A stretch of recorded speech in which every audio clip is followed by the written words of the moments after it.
We would like to know if you have a favorite Doug Rice musical memory. Well, I'd have to say this one, but I do have another one that I will share with you. So when I was a part of a singing group called The Bells, and it became apparent that we were going to go into a real live studio and record 4 of my songs on the CD that we were doing. And we were extremely, we were inexperienced. Mm-hmm. And so I called Doug, who was in between things in his life. He was living in Mountain View. And I said, Doug, I'd like to hire you to come down and save this project. We'd already done a bunch of recording in the studio, and I just felt like we don't know what we're doing. And Doug is so talented that way. So I called Doug, and he said he would come and do this thing for me, which was unbelievable. And, so he came down and he spent, I think it was 3 or 4 days. And he came into that studio, and he was the most incredible producer. The guy, the recording engineer, actually tried to get a job for him with another band that he knew because he was so impressed with Doug's just vision and focus. And what my girlfriend, who was kind of the organizer of the band, said was, on the CD that Doug took us apart and put us back together again. And that's exactly what he did. But he came in and speaking of focus, so we would get kind of silly, and time is money in a studio, and that was also new for us. And so he'd be behind the glass, talking to the engineer and all really serious and focused and saving us money because he was so focused. And we'd be like, and we'd look at it and he'd go, and we'd all just sit up straight and we'd go, okay. So Doug, we'd look in there, when he'd be going like this, we'd go, get down, get focused. And it worked, so it was really good. And so we ended up with a really good album because of Doug. And he'd go over and he'd go, hey, whose cymbal is that from some other band, to the engineer? And he'd go, you could use it, He'd come in and he'd have somebody playing. I mean, this wasn't even in our wildest dreams in terms of, what do they call that? I'm a little post-party dead, so that's that word. Anyway, I don't know. It was very good. He was unbelievable. Wow. Yeah. Oh, that's so cool. That's so cool. Has Doug, well, obviously it has. In what way has Doug's music impacted you? From my heart to my soul. Yeah, pretty much. I mean, he has given me a lot of courage to do what I do. I really believe his faith in my music has allowed me to do anything. When he called me up and said, I have a dream, well, he called it a wild hair. I put the Martin Luther King thing on it. But, he said, I really believe that you could do this. What do you think? And he's just been such an amazing brother. I wanted to do this for him, even though I was petrified.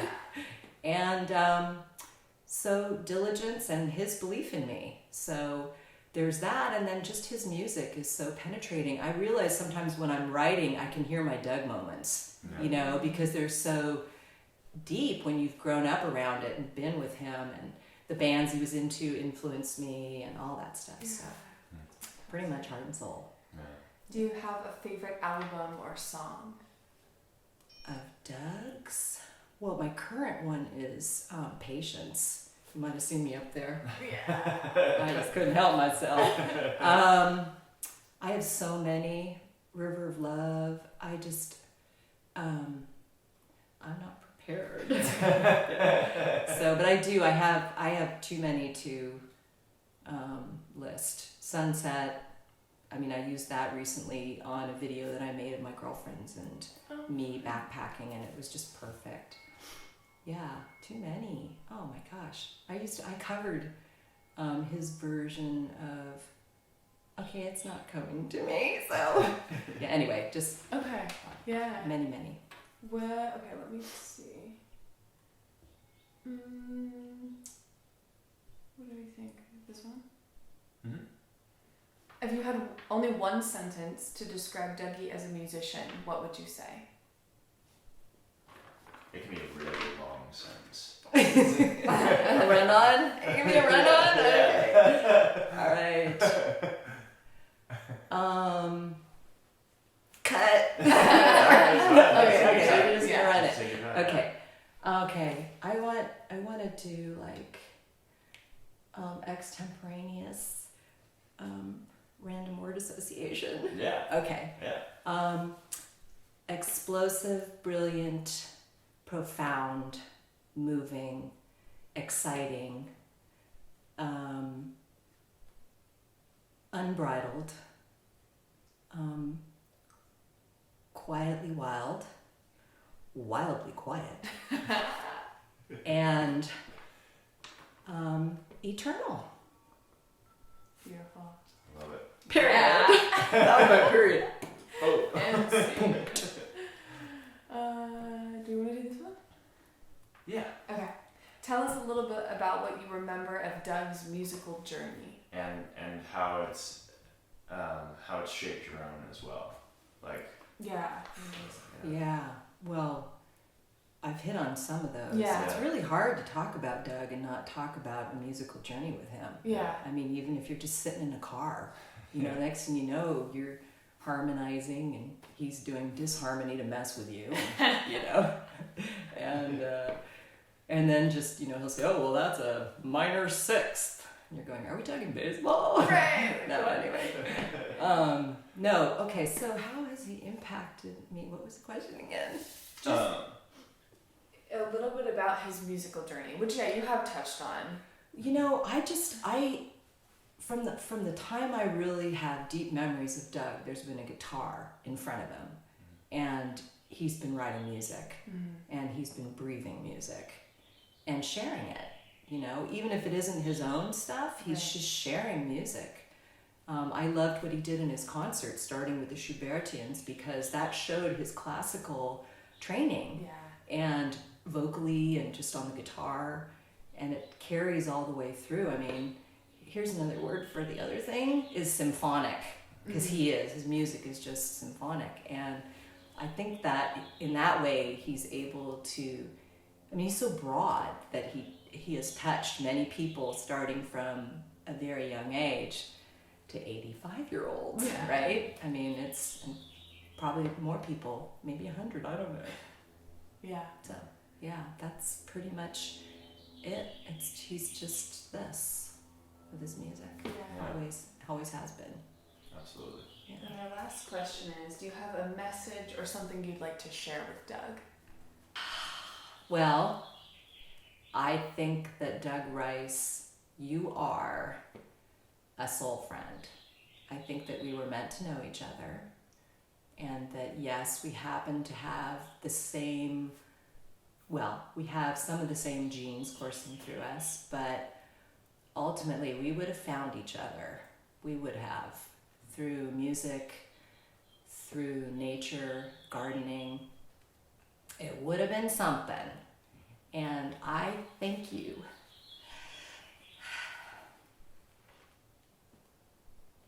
My friend, for everything you've done for me. Even the rampaging my room, because it taught me tolerance. No, but seriously, you're an extraordinary human being, and everyone you touch is better and sees that there's potential for that kind of unbelievable love. I wrote a song once, probably about you, which was maybe not an easy song, but the best part, I think, in that song was I say, your love is like an ocean. And that's the truth. So there you go. I love you. Do you have a favorite Doug Rice musical memory? Wow. It's so hard because there's so many of them. I think actually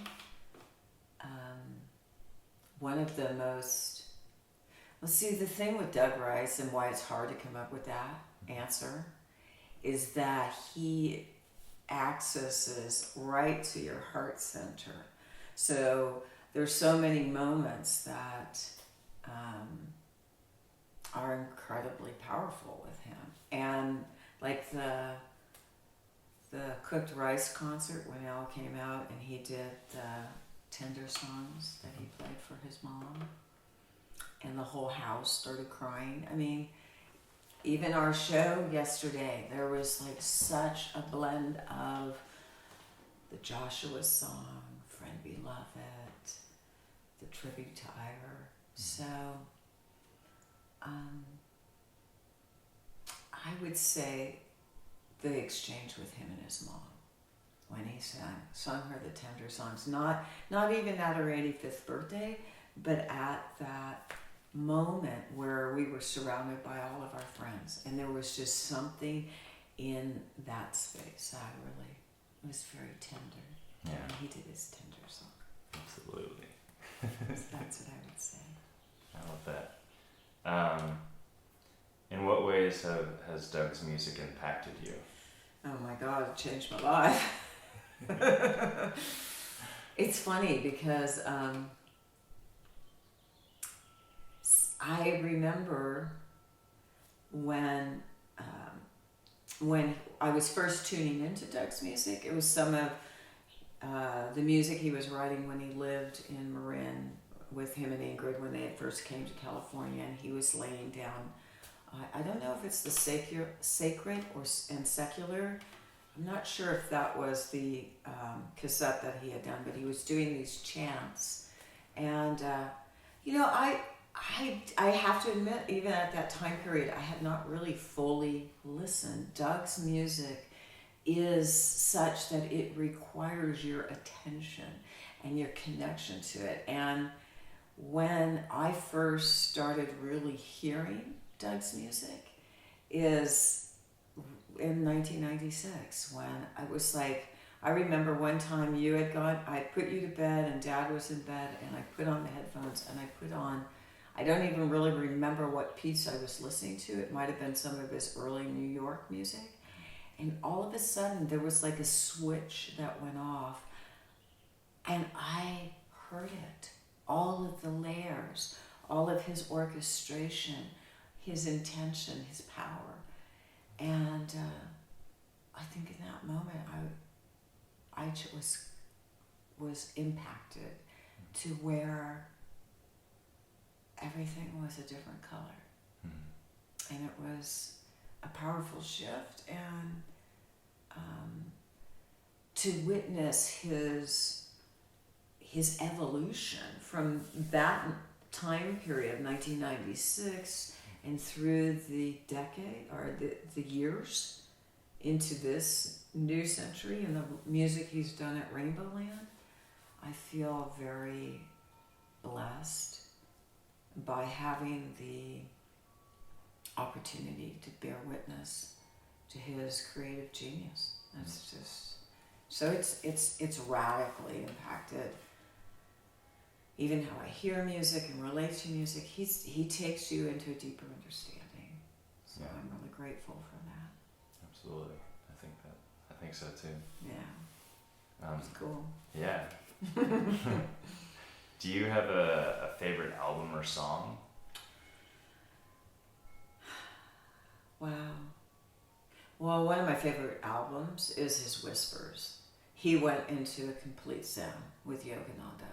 He tapped into the master's words, his vibration, his energy, from start to finish. That is just like awakens within me the devotee and the connection to master. So from that path, his teachings being such an integral part of who I am, it's a power piece. Favorite song?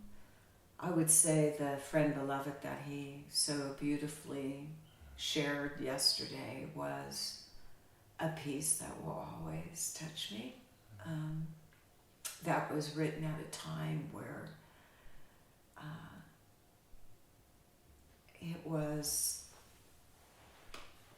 it's a treasure. It's one of those treasure. It's a long string of fun, incredible songs. I always say to him, I just never know which one's my favorite because there's too many to choose from. Yeah. And he has a way where it's hard to kind of pick and choose. But I would say that would probably be one of my favorites. Although we did co-write a song where he took my journaling and put it to music. Yeah. And that was really powerful. He's always said that he'd love to have me write more. Yeah. so we could create together, even though we've created quite a lot. Yeah, you have. Absolutely. Can you tell us a little bit about of what you remember of Doug's musical journey? Oh gosh. He's just come into his power more and more. Just this relaxed knowing that, I mean, in the early days when we were first together, I think he would think of himself as the invisible man, but there is no invisible man anymore. Yeah. Yesterday was like a grounding of a full appreciation of these incredible gifts that have flowed through him as music that it's potent. I feel like there was a seeding on an etheric level of incredible high consciousness. And so to watch that journey from, the man who sold his equipment or gave away his equipment because he was moving to Ananda and you don't do music there, to this full expression of the essence of who he is an arc of a rainbow. Mm-hmm. And some of his best writing and his best creativity has come from this amazing space that allows him to be who he is and give him the freedom to just have no restrictions, no inhibitions, no there, that's nice kind of thing, to allow him a lot of flexibility. And so it's hard to explain it if you haven't been in it, because I mean the one thing I love the most is I've been a lover of music and a dancer of music, and I always say his music enlivens me to want to move on my feet. I remember the one album when we were living in Shady Creek, and I think it was the Archetypes, and I loved dancing to that album, and I would go in his little room that was his music room in the Shady Creek house and dance so hard that the things fell off the shelf.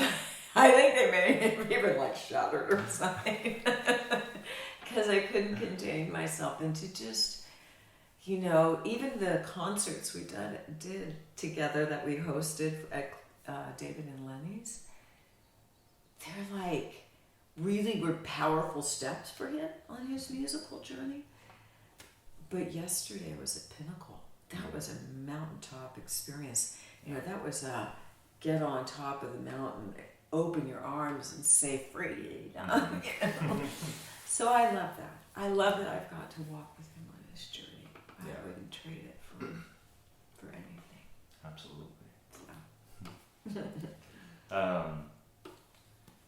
If you only had one sentence to describe Dougie as a musician, what would you say? And it can be a long sentence. Okay. Yeah. He is dynamic, expressive, creative, powerful, intimate, deep feeling, passionate, incredible genius, which runs in the family. That's in parentheses. Beautiful, tender, expressive. Did I use that?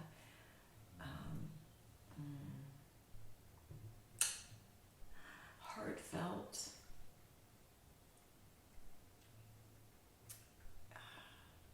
Just tender man. And my lover. Do you have a message or something that you would like to share with Dougie?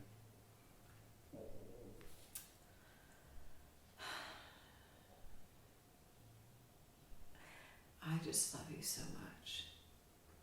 And we have been so blessed. And I always say he knows me better than I know myself. He has a way of accessing in, and I really feel seen and gotten and loved and supported, and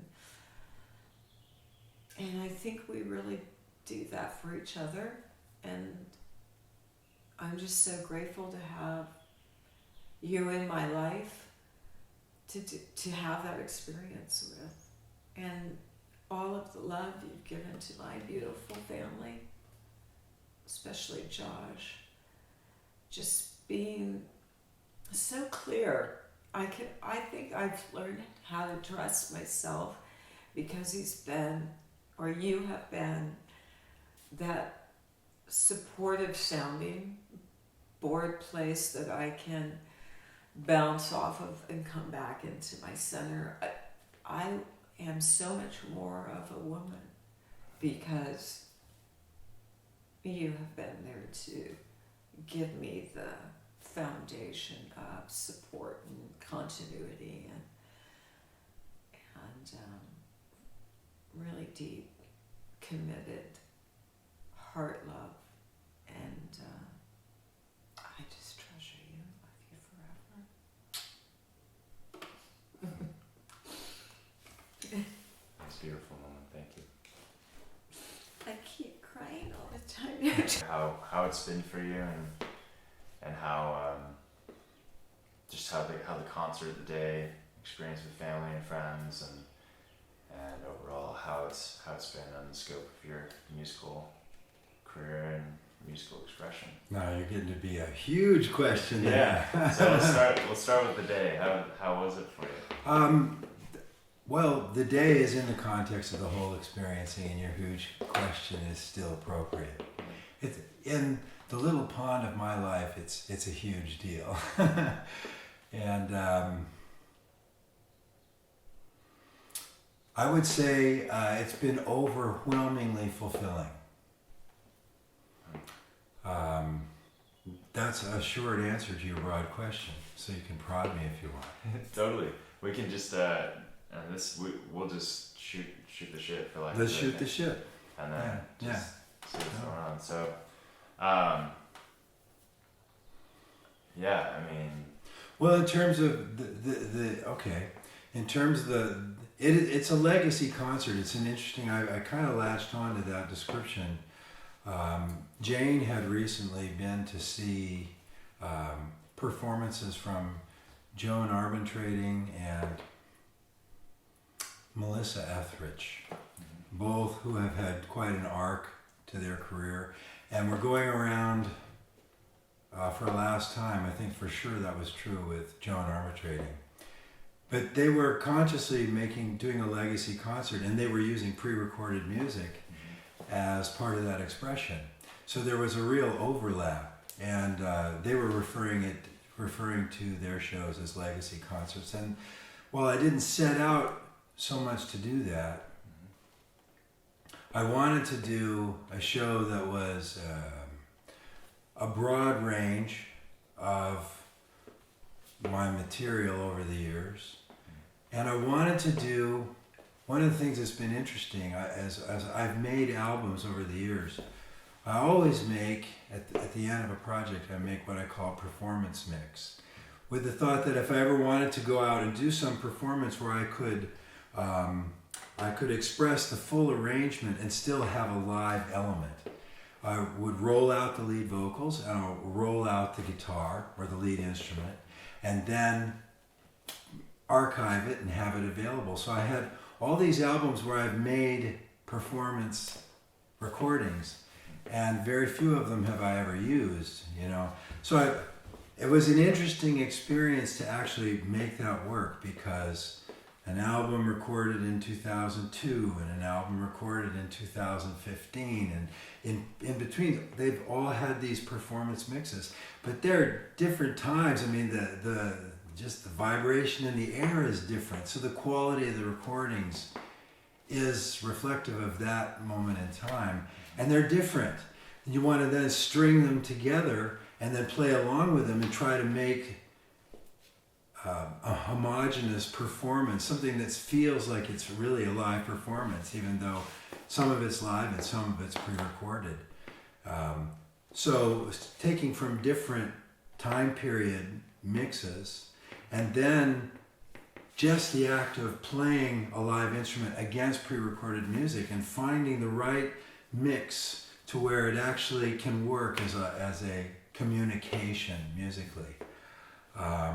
I wanted to do that was a really ambitious piece for me with this show because I wanted to do as much of that as I could. I've done the last show I did was really with the Cooked Rice show where Al Cook came out from the East Coast and played bass, and it was a reunion for us after 30 years or whatever the number of years. And it was about we had Charlie on stage, and we had Jaine up there playing and doing a couple of her numbers, and we had different people from the community who had different roles, and it was more about involving as many people as I could. With this show, I really wanted to take the music and take pieces of the music, a representative of the arc of my writing, and make that the foreground. Mm-hmm.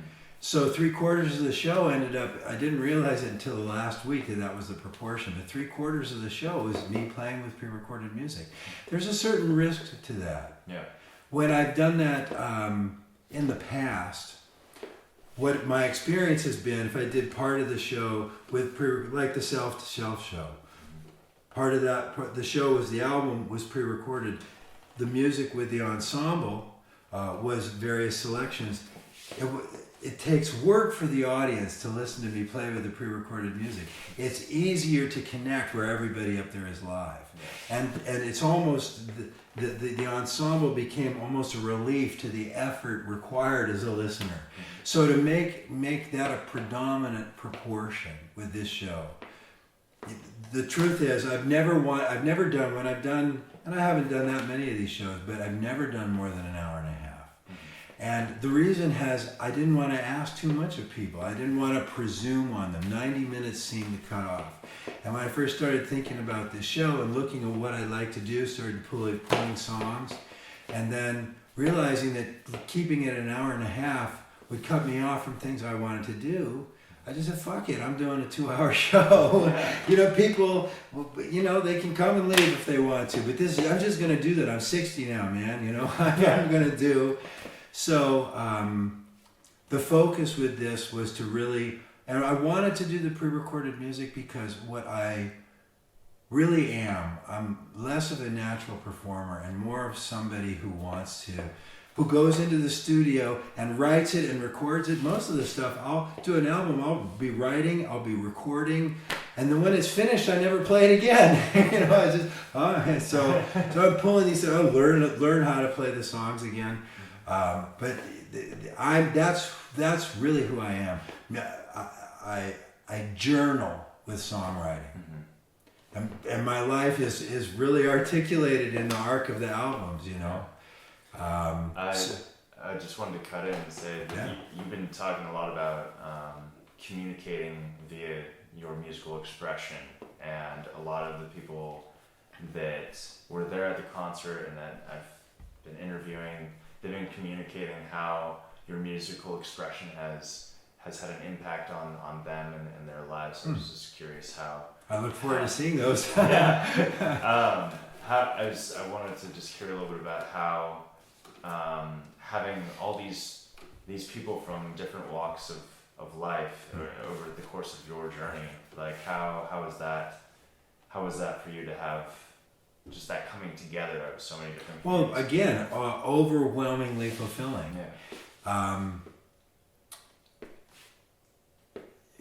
Which way do I want to launch? You're talking about communication, and when I'm writing the lyrics of the songs, I'm not trying to. I have a message that people must hear. There's something in me that it's like, in order to come to a deeper place of understanding of where I am in the various moments of my life, the writing becomes a process of getting a hold of those ideas and then distilling them into a place where they express the experience. And the quest for that place is the magic for me. It's the journey. I'm doing it for me, is what I'm saying. When I finish something, boy, I sure want people to hear it. And I know the impetus of the lyric writing comes from wanting to get hold of my personal expression. So it's a particular. But I always want to, in having that articulation take shape, that it actually, it's not so much, this is a story about Doug, it's an experience that becomes universal, so that someone else can see their own experience somehow through that window, or it can open a window of resonance or relevance, so that my particular expressed generally can touch someone else's particular. And in that, so I'm always reaching for that, because I don't want to write about me, but that's all I ever do. Yeah. That's so. Write about your own experience, right, and your own thoughts. Yeah. It's always what life looks like to me from here. Yeah. You know, and that's a reflection of the place I am in the story, and then there's a place I want to touch that's more than the story, that has its own definition, that's not just a story reflection. But the story becomes, anyway, it's part of that dance. So have the people that were here, wow, that's an hour and a half answer.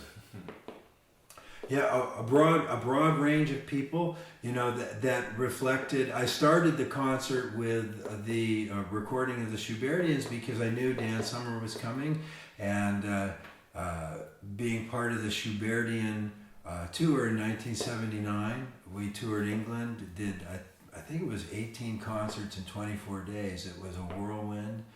It was a remarkable experience, a life-changing experience for me. And Dan was on that tour, and he was coming to see the show, and I hadn't seen him in a long time, decades. But that's one example of a connection that was part of this day. Actually, singing the song about you when you were a boy and went in for brain surgery in that context was profoundly fulfilling, because in my journey as a step parent, you and I've been your godfather from birth, and but you and I have a journey of discovering what our family dynamic is. And it was always knowing that I'm not your father, but knowing that I still have a profound family relationship. And it's not blood in that conventional way, but it's knowing that it's family nevertheless is the real thing. And then having a Lenny there, who had the same journey. And while it was going on, we weren't connecting, but we still understand at a certain place. So to have her there, to hear that song, and that ended up being one of the real high points of the whole show for me, because there were a lot of people who've known me and my journey and were hearing that song for the first time, and they understood that while I wasn't there with you physically, that I was there with you in this way, and that it was expressed, and I was being able to share that to you, with you filming me, with everybody else witness to that recognition, including Lenny. And Catherine right up front, she was just, Yeah. Amazing. Singing Friend Beloved to Catherine, the song that I wrote to her 20 years ago, when we were in this place that was outside the acceptable place. But the thing we knew is that even though it didn't fit in the acceptable box of the world around us, we knew it was a gift anyway. So, life is mysterious, and it doesn't always fit. And that we have stayed true to that, and it hasn't been an easy journey. And 20 years later, we're putting on this, which ends up being this gathering of celebration, of really friendships across decades. Yeah. A lot of people I've known a long time, and through a lot of incarnations within incarnations, we've all been through a lot of shifts together. And a lot of people who were there, who have known me as a musician, as a songwriter, as a chanter, as a, whatever. They've known me in some significant pieces, but maybe fragments, maybe in certain ways. But it was, what was amazing, I would say, Charlie said something to me. The week before the actual show, I was having a real difficult emotional time because of all the fluctuation around weather. But I was knowing that it really wasn't the weather. The weather was my excuse to touch into this place of vulnerability that I couldn't put my finger on. I didn't know what it was, but it was real in terms of my feeling, and it was scary. It was uncomfortable. It was despondent. It was fearful. It was, what the fuck am I doing? So the weather just became a catalyst into that. It was like a saboteur kind of thing. And I'm trying to figure it out, and because I can't figure it out, I'm pissed off. So everything's pissing me off. Little things are pissing me off. And then I'm talking with Charlie, and I'm sharing with him on that level, and he just starts saying, the thing about you, Doug, that I really appreciate is that with the kind of the arc of your life, you've got yourself into a place where you have this sacred land that you can retreat from a broader story and live the dream of what good life is for you, and from there touch into all the people that you resonate with and let the rest go, and just so you're living the life of your dream, of your fulfillment. And I'm going, all of a sudden, boom, that's it. And I just turned 60, and I invited all my favorite people to come to my house and hear me play my music, and a lot of them came. And I was approaching the moment that was just too much. It was, and I didn't understand. This is what I'm saying. That was the amorphous place that I was disturbed around, and I couldn't figure it out. It was that this really is such a pinnacle fulfillment of this incarnation. Yeah. There's a whole nother, as a player in bands and songwriters and over the years, I've never been comfortable as a performer fully until yesterday. And I was totally comfortable. I was completely relaxed. I wasn't, there was no effort to it. I rehearsed still till midnight the night before. I was rehearsing constantly when I was driving in the car for months. I put the set together December. And driving around, memorizing 25 songs, the words of 25 songs, big job for somebody like me. So, but then, just the whole thing, what I was going to say between songs. This whole, but when I got up yesterday morning, I said, do I need to go over anything? No. Yeah. I'm just ready. Yeah. And the equipment, everything. We put the equipment through all the tests with the day before that thunderstorm. We got it all set up, and boom! I'm coming home with the chairs, the second load of chairs for the setup, and I'm driving up the driveway, and all hell is breaking loose. And it would have been fine if it was straight down, but this is swirl shit. And nobody's there because Jaine and Catherine are up at the teepee doing so. It's all hell's breaking loose on the stage, and all the cables are plugged in. And I was driving in there, and I just threw all the don't tell the rental company. Just threw all the chairs out of the car, ran up, started moving all the equipment to center. It was fuck, And then from that point, it cleared up just in time for a rehearsal. And then the day of the show, it never rained. Charlie said it's not going to rain. I said, Charlie, it's 11 o'clock. It says on a number of websites, 70% chance rain from 3 to 7. I'm just accepting it, okay? He said, how much do you want to bet? I said, $20. He won the bet. There was no rain the entire time. It was totally miraculous. Did you pay him $20? I will. He had to leave. He left. I will for sure. And obviously he doesn't need it, Yeah. but the gesture will be a completion, and I will follow through on it. I mean, I didn't actually hear it, but all these people were telling me right after the last notes of the last song that there was a thunderclap.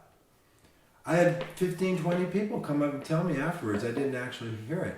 And the irony of that is, in my emotional dance around the weather, when I started get my head around it, when I realized, okay, but what do I do to shift my attitude? Well, the first thing is make sure we got tents everywhere.